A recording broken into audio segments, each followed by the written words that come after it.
All right, I think we're live. Yep. Oh, here we go. Yeah, I don't do this often enough with my own channel to know. So anyway, welcome back, everybody. Decent response to this one I did yesterday. I decided to do this one public instead of private, and mess all. I'll figure it all out here in a minute. But I had to go and get. I've been battling back and forth with some people on Facebook on this, and I still believe that that what we're seeing with the governments is just absolutely wrong response. Just lock people down illegally is just ridiculous. But this is good news, I think. I know there's still some controversy as whether or not this drug is that much of a cure. Fine, let's skip the 85, 95%. Even if it's only 98%, okay, let's say it's only 75% helpful for people. In other words, only 75% of the people are 100% cured. That's better than zero. And this is what China's been. And I actually, what's interesting is in the sidebar, the second article I want to get to, some of this goes back to 2019. So again, this is what I've been telling people. There's more and more evidence that in December 2019, the coronavirus was already in the U.S. and doctors didn't know what the heck people had, and then people got over it. And I think this is why we're seeing the numbers climb so quickly, because more people have it than we thought or had it. Because it wasn't, if we would have had test kits in December, this would have just been a pretty flat curve. But anyway, man, I look half bald in this angle. But this article here. So we have Teva and Mylan. This is what the good news is, as far as I'm concerned. They're jump starting production of old malaria drug. Where is it? The name of the drug I always forget. And why didn't that work? No, that's the wrong thing. The copy and paste. Where is it? Jiminy Christmas. So anyway, how about I just read the article? Combating the novel coronavirus steps to provide millions of tablets over the next few weeks after the Trump administration singled out the medicine for expedited testing. So the FDA is they're dragging their feet. The FDA is owned by Big Pharma. So, and this is not a conspiracy. They just are. Most of the government's owned by lobbyists. So that we can K Street. Look it up in Washington, D.C., and you'll understand who's really trying to run things anyway. So even though this drug's been around for decades, it's approved for malaria, not for corona. So they're going to do like 1,500. They're really dragging their feet. It's like, look, this has been studied in 3 countries now. Spain is looking at it. So we have France, Spain, South Korea, and China. Now, if you don't want to believe China, how about the other 3? The medicine has been prescribed sparingly, mostly to travelers, was in short supply this month, according to now. There is a bit of an oddity that it was in short supply. So this is the hydroxychloroquine that we talked about yesterday. They're donating as a result. So as a result, Trump administration officials want to move quickly to determine whether the drug and close related can be effective. Yesterday's article mentioned 2 drugs, so we'll see. My mother has actually been taking this off and on for years because of her lupus and other stuff. So who knows? Maybe she's, I wouldn't say immune, but it definitely is a treatment. As a result, Mylan plans to restart production of hydroxychloroquine tablets at West Virginia facility to meet potential increased demand. I don't think there's any potential there. It's going to happen, and is looking to begin manufacturing outside the U.S. in coming weeks. Hopefully, their quality doesn't drop, and so right now it's just going to be one of capacity.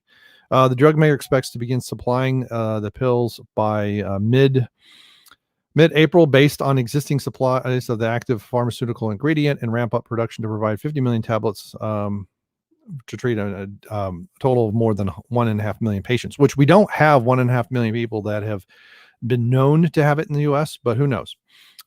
Because I think in yesterday's article, it also implied that it can be used as you can take it as a preventative.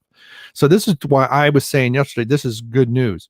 We give it to the people that are sick. We give it to the people who are taking care of those people who are sick, or around some people who are sick, maybe if they're at home or whatever. And that ought to really build a nice wall around this virus and really just kind of really contain it without locking people in their homes like the governments want to do. There's a huge power grab going along right now, and they're not going to give back that power. So I like this far better. Teva. So meanwhile, Teva expects to donate more than 6 million. And there's a Swiss manufacturer. I'm going to donate, I think, 150 million pills, which I don't have. That's a different article. Through the wholesale U.S. hospitals to meet urgent demand, the company said in a statement. The doses will be shipped by March 31st. Now, this is the problem is that's 11 days from now. We really need this yesterday, and more than 10 million within a month. Additional production is being assessed. The drug is being studied and its ability to fight COVID, coronavirus. So this is COVID. Somewhere I have it. So it's coronavirus 2, SARS-CoV-2. I mean, it's got a big old long fancy name. This is SARS related. It's been around for decades, well-established track record for safety and perspective. You can die, you can get too much of this. But hydroxychloroquine is in and around evaluating 150,000 people exposed to COVID-19 within 3 days. And so there's also studies, this is where I saw it in Spain. So South Korea and Spain. South Korea said they're got there, and Japan's apparently going to be opening schools again soon. So there is a way to do this. I think the U.S. response has just been insane. Neither company would comment on why shortages existed. And this is now, you conspiracy theorists, go out and find all the conspiracy theories you want about why this is in recent weeks, why there's shortages. My guess is people were buying it up and using it, other countries and stuff like that.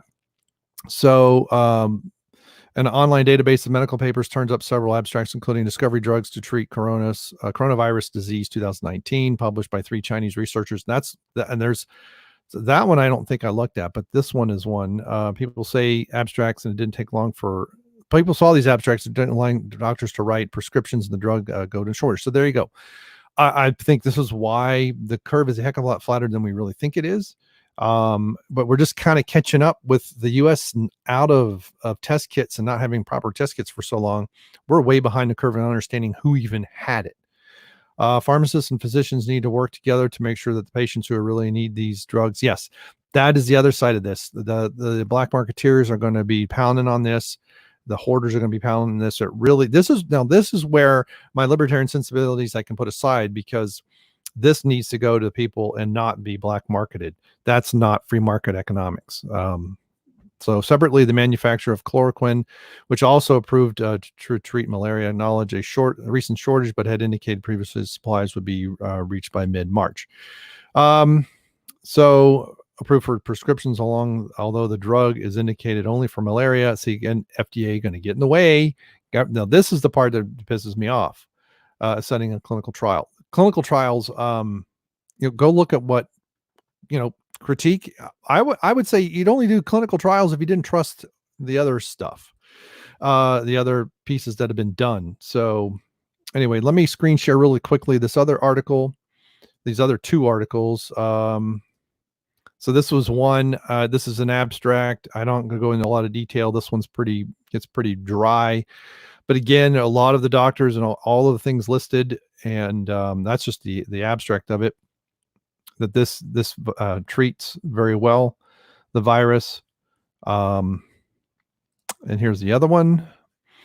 So this is why it said it has a very long name, SARS-CoV-2 2019 encode. So this is why I say it's 2019. It's just the flu season. So this is October from last year. Okay, when this stuff started to really get going. And now granted, these are all Chinese doctors, but hey, a cure is a cure. It doesn't matter where it comes from. We support that 2 drugs, remdesivir, I'm not going to even try and butcher that name, and chloroquine phosphate effectively inhibited injection in vitro. I've even seen some other people on Twitter that have been talking about this and how the incubation time frame and things of corona virus are inhibited by this, which I think is great. Even if it was more of an inoculation, if you inoculated people around there, and basically you'd stop the flu dead, no pun intended. And so people who had it would get over it. Some people aren't going to survive because their health is too already compromised, especially if they have any kind of respiratory problem. This is where people have been freaking out. Oh, but people in their 20s and 30s have been dying. Yeah, that does happen. And then you find out, well, some people had severe asthma, some people had other bronchitis or other things. This is why old people will die of pneumonia. Because if you have, and so this goes into more of the details for those who want. I will put, when I'm done here, I will put links to all these. Now, these are in this article, but I will put links to all this in the description for those who want to read in more detail. But to me, this is very, very good news, and I think we really need to get these drugs out to the people that are sick and taking care of them, and we'll get this this pandemic, if you want, granted, pandemic's a very scary word. It just means multiple countries. We'll get it out there and we'll get this taken care of, and we get back to life as normal. I did check these two symbols before I came on the air, and they were down surprisingly, but not by much. They were up for quite a bit. This is yesterday's news, so that's part of the problem. I think some people traded it already, took some profits, but this is good. And with others donating pills to everybody, I think this is going to be awesome. And we're going to finally get a handle on this without so much civil liberty damage and economic damage, and get back to repairing everything. And who knows what the long-term effects are. Some people may work from home. Some businesses may say, you know what, we can effectively work from home or work remote. We'll do it more often. That in many of your congested areas, that'll actually help with traffic, may even help with pollution. Localized, and that would be good as well for the environment. All right, so let me know what you think about this. Take a look at these articles. Is this great news? Do you think it's just I'm being way too giddy and this is overblown? Let me know in comments below, and we'll see you. Goodbye.